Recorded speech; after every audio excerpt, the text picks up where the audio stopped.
Bonsoir à toutes et à tous, vous êtes dans le 19h sur Monaco Info, voici les titres de l'actualité. Les soldes d'été se sont terminés ce week-end alors qu'il y a beaucoup de monde en principauté. Ces soldes ont-elles été à la hauteur des espérances des commerçants?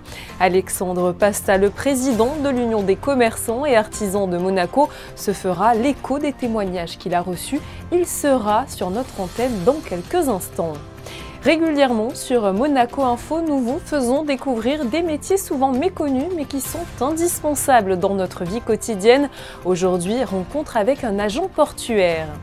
L'exposition Santo Sospir se poursuit à la Villa Saubert. On y découvre l'incroyable univers de Jean Cocteau, aussi original qu'inattendu. Reportage à suivre. Comment profiter au mieux de ses vacances et réussir à ne pas s'encombrer l'esprit? Maïté Tranzer est psychologue, elle nous donnera les clés pour des vacances réussies et nous parlera notamment du fameux syndrome de la valise trop pleine. Et pour finir, rencontre avec Patrice Woolley, un artiste monégasque aux multiples facettes qui vient de sortir un roman. Les soldes se sont donc achevés ce samedi en principauté. Le bilan de ces dernières semble plutôt favorable, même si la concurrence en ligne et celle de la seconde main sont rudes. Alexandre Pasta, président de l'Union des commerçants et artisans de Monaco, nous en dit plus. Bonsoir. Bonsoir. Alors que les soldes d'été se sont achevés ce samedi, les commerçants de la principauté sont-ils satisfaits? Globalement, les soldes se sont bien passés. Nous avons eu un début de solde, on va dire même qui s'est très bien passé. La longueur a fait que sur la fin, on peut imaginer, ça s'est un petit peu émoussé. Mais globalement, c'est une bonne saison de solde. Je crois que les soldes d'hiver avaient été un petit peu plus compliqués. Comment expliquer finalement que les ventes au rabais ne sont plus forcément un vecteur d'achat? Il y a plusieurs arguments. Le premier, évidemment, c'est qu'aujourd'hui, les gens sont très sollicités par tous les sites internet. Ils sont sollicités aussi, on va dire, tout le temps par la crise économique. On parle sans arrêt de l'inflation, on parle sans arrêt de tout ça. Donc les soldes, on va dire, arrivent, pas en dernier, mais arrivent pas de façon prioritaire. Mais il y a quand même encore des gens qui attendent parce qu'ils se disent et se demandent s'ils ne vont pas pouvoir faire une bonne affaire au moment de l'ouverture de la date des soldes. Et ça, c'est toujours important. Et on a pu aussi le constater cette année, comme les saisons passées, estivales, où des gens attendent pour pouvoir faire un bon achat. Face à la concurrence en ligne ou même à la seconde main en ligne, quelles sont peut-être les solutions pour toujours rendre attractives les boutiques de la principauté, selon vous? Alors écoutez, moi, j'ai qu'une solution. Il faut que les commerces soient attrayants. Il faut évidemment que l'attractivité qui se fait dans ces magasins soit toujours chaleureuse, avec une offre intéressante, avec des prix intéressants. Et je pense que l'achat impulsif se fera toujours dans les magasins et pour longtemps encore. Pendant l'été, concernant justement la fréquentation, les Monégasques quittent souvent le territoire pour partir en vacances. Du coup, pendant ces soldes, est-ce que ce sont les touristes qui ont compensé? Voilà, qui a fait les soldes à Monaco cet été? Le début des soldes, il y a encore beaucoup de gens qui travaillent sur Monaco, qui habitent sur Monaco et qui ont participé à ces soldes, qui ont acheté, qui sont allés dans nos boutiques de la principauté. Après, effectivement, pendant tout le mois d'août, ce sont pour la plupart des gens, des touristes, des gens qui sont en balade et qui, sur un petit moment d'achat, envie de dépenser un peu d'argent, sont là et achètent quelque chose en solde. On a pas mal parlé, c'est vrai, du commerce en ligne, de la seconde main. Et c'est vrai que le commerce plus traditionnel doit s'adapter à la pression de ces nouvelles technologies, si je puis dire.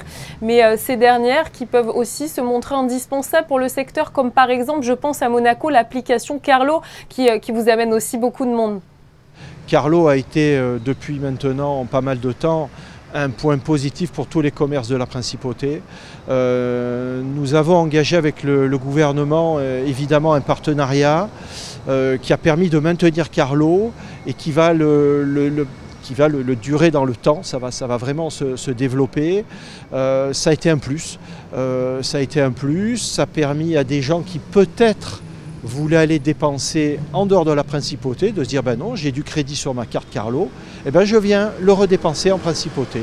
Ça a été un très très bon point Et comme je vous disais à l'instant, je suis sûr que ça va continuer dans le temps et ça va se pérenniser. Il va certainement y avoir une amélioration, il va y avoir une évolution surtout de Carlo dans les temps à venir. Dernière question, Monsieur Pasta, pour finir. Qu'espérez-vous de l'arrière-saison pour les commerces monégasques? L'arrière-saison, de façon traditionnelle, est toujours une bonne période.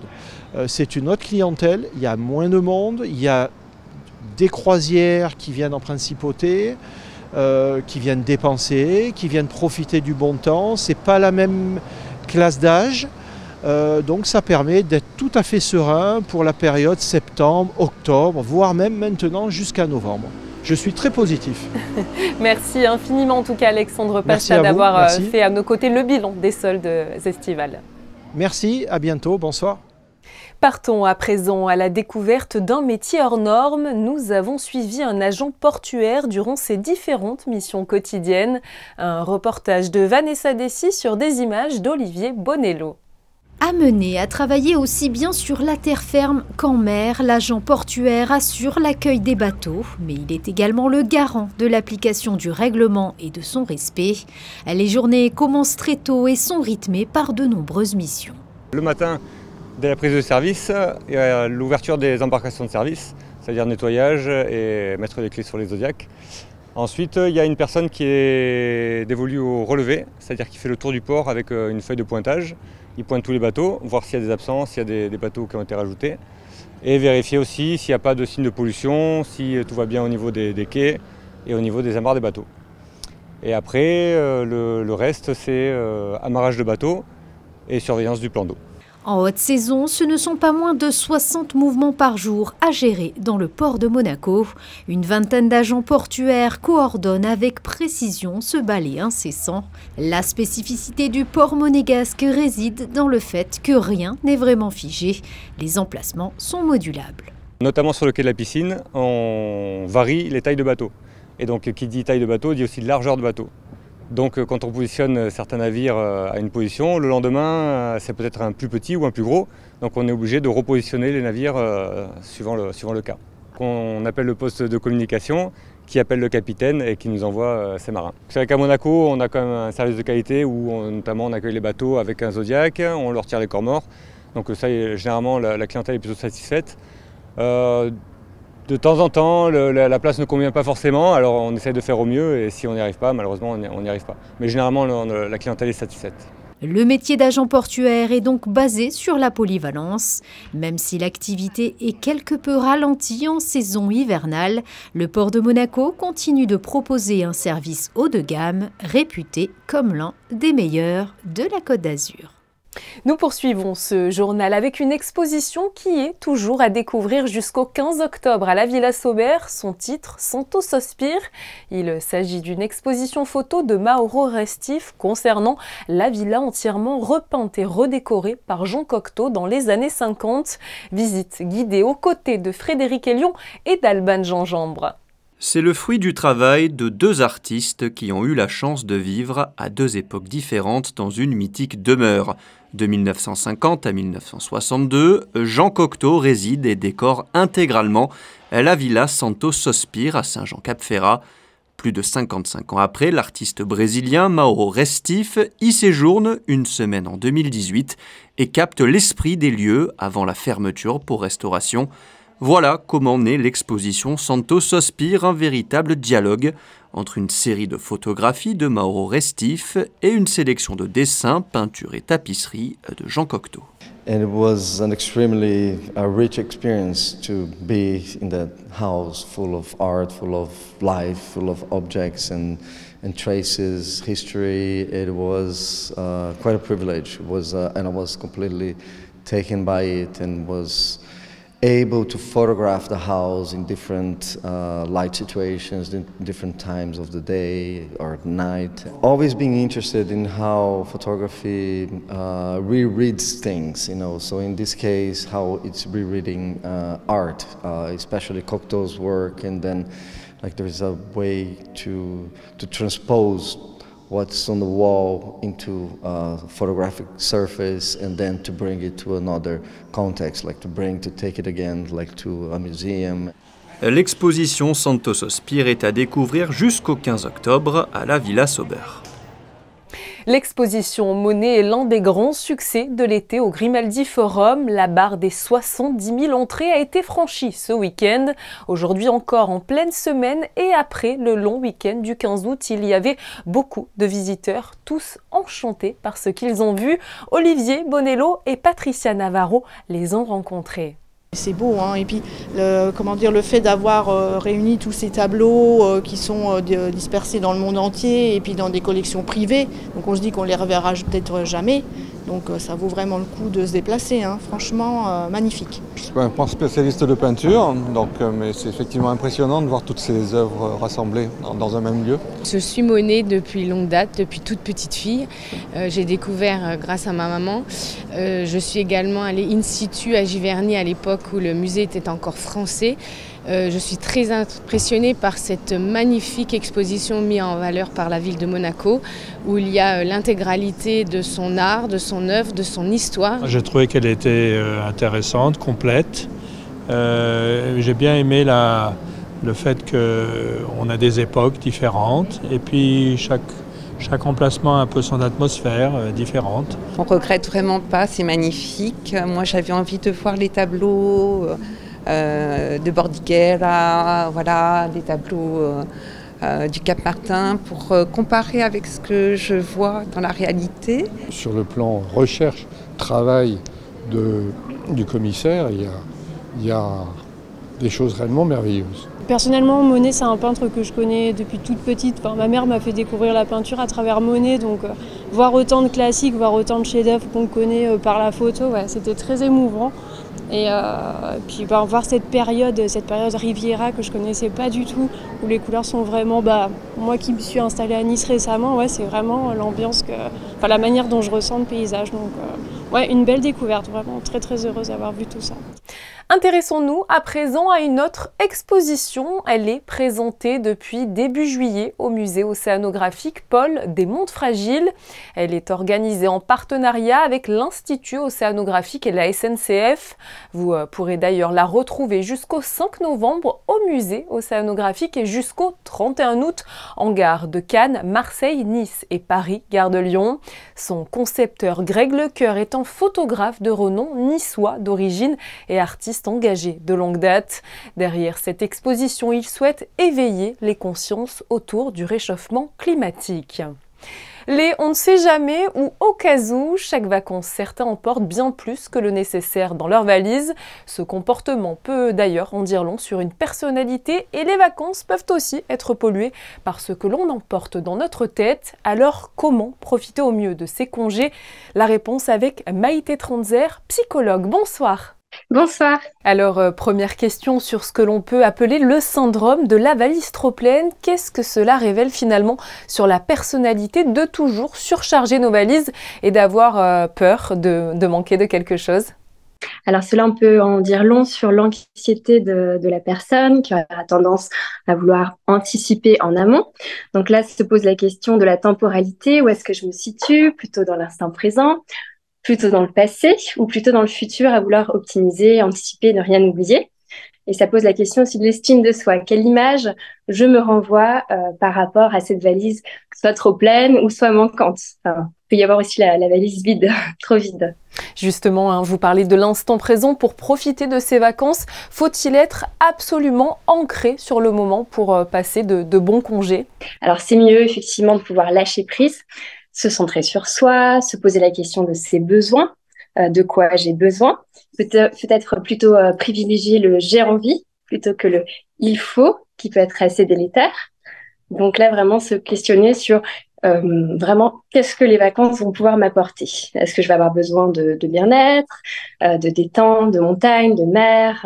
Qu'est-ce qu'il en est réellement de mes propres besoins? Souvent, lorsque l'on part en vacances, on a beaucoup d'attentes sur le bon déroulé de ces dernières. Est-ce que cela peut nuire à notre bien-être finalement durant ces congés? Effectivement, si on projette trop, c'est-à-dire que si on idéalise trop, on peut être déçu. Donc c'est bien de pouvoir projeter à minima en étant au jour le jour, mais pas dans une idéalisation des vacances. C'est comme ça qu'il peut y avoir vraiment de la déception, voire de la culpabilité.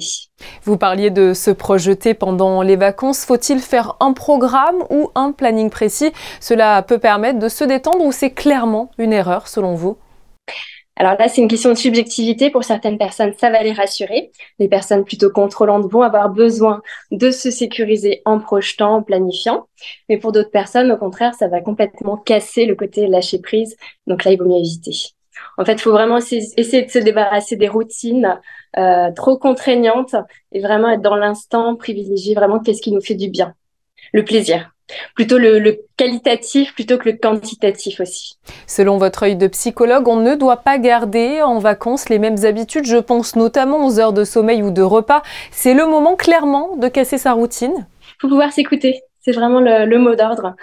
S'écouter. Si on a envie de prendre plus de temps pour traîner le matin au lit, il faut le faire.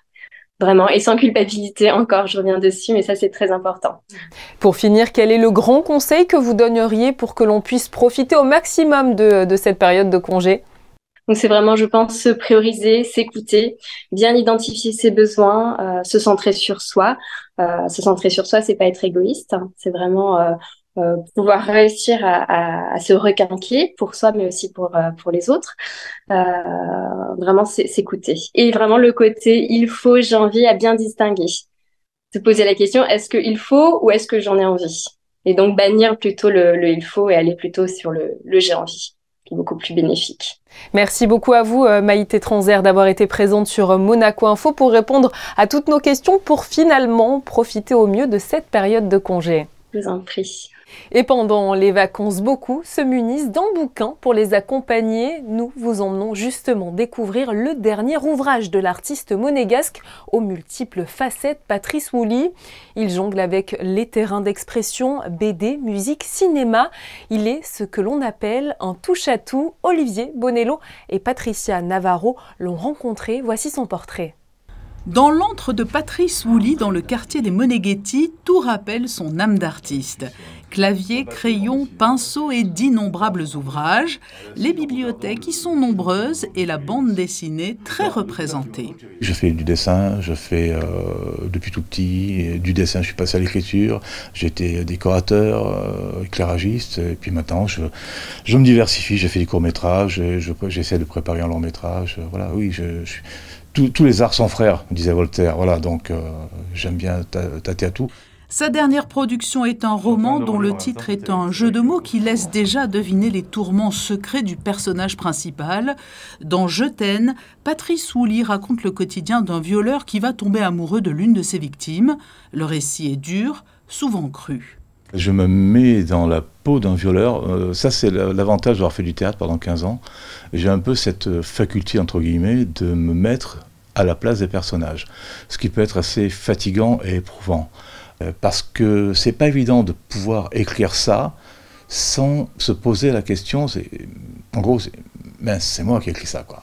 Donc, mais ça n'a rien à voir avec ce que je suis, heureusement. Ça parle de viol. Moi, je peux le dire maintenant, j'ai été violé quand j'étais jeune, j'avais 18 ou 19 ans, c'est encore flou, par une femme, comme quoi ça arrive. Mais c'est ce qu'on appelle plus une agression sexuelle. Oui, j'ai été violé, mais une agression sexuelle, puis j'aurais failli rester sur le carreau. Et petit à petit, de fil en aiguille, j'ai écrit ce roman. Et je me suis rendu compte, 1 an après, pourquoi j'avais écrit ce roman. C'était pas, je racontais pas mon histoire, mais c'était à cause de cette histoire que j'avais besoin de comprendre. Un roman comme un exutoire pour l'auteur. Le livre vient de paraître, mais déjà Patrice Wooly fourmille d'idées et de projets. Il écrit d'autres romans, dont l'un portera sur ses souvenirs de service militaire, un album de musique intitulé Freedom et 2 films, une comédie dramatique et un récit sur la guerre de 14-18. Un mot de basket avant de refermer ce journal avec le tournoi de qualification pré-olympique de la zone Afrique. Le monégasque Alpha Diallo y participe avec la Guinée. Et hier, lors de son tout premier match officiel, la Guinée s'est malheureusement inclinée face au Cameroun 74-104, malgré un Alpha Diallo en grande forme, 25 points, 9 rebonds, 9 passes et 4 interceptions. Prochain match pour le monégasque ce vendredi 18h contre la Tunisie. Un coup d'œil sur vos prévisions météo avec Frédéric Elion. À quoi peut-on s'attendre pour la journée de jeudi ? Beau temps, Julia, même si quelques passages nuageux sont attendus sans que cela ne cache le soleil. Côté thermomètre, il fera 24 le matin et 31 l'après-midi. Jeudi 17 août, ce sera la Saint-Hyacinthe. Nous refermons ce journal avec les photographies de Manuel Vitali. Il a pu se rendre lui aussi à l'exposition Monet en pleine lumière dont on a recueilli les impressions des visiteurs tout à l'heure. Voici ce soir les plus beaux clichés réalisés au Grimaldi Forum. C'est la fin de votre 19h. Ne ratez pas demain une nouvelle édition de votre journal. Je vous dis de mon côté à très bientôt sur Monaco Info. Très belle soirée.